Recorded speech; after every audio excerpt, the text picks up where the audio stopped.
আসসালামু আলাইকুম। আপনাদের সামনে একটি সুন্দর কম্পিউটার টেবিল নিয়ে আসলাম এবং পড়ার টেবিলও বলা যায়। এই যে টেবিলটা দেখতে পাচ্ছেন, এখানে এই যে কিবোর্ড রাখার একটা থাকা আছে। এই যে কাঠের এটা গিরের দাগ, এটা সমস্যা না। এখানে আরো গিরের দাগ আছে। এই যে কাঠের যে গিরে, এখানে একটা আছে, এখানে একটা আছে, ভিতরে আর একটা আছে। এখানে অনেক জায়গায় কাঠের গিরে আছে।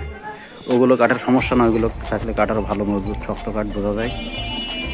এই যে আপনারা দেখতে পাচ্ছেন, এই টেবিলটার দাম মাত্র 12,000 টাকা নিয়েছি। দেখতে পাচ্ছেন শাড়ি মেহগিনি কাঠের তৈরি। এই যে মেহগিনি কাঠ দিয়ে তৈরি করা হয়েছে। এখানে একটা ড্রয়ার আছে, যে ভিতরে রং করা হয়নি। তারপরে এই যে নিচে আরেকটা আছে, দুইটা ড্রয়ার। ভিতরে অনেক জায়গা আছে এর ভিতরে। আর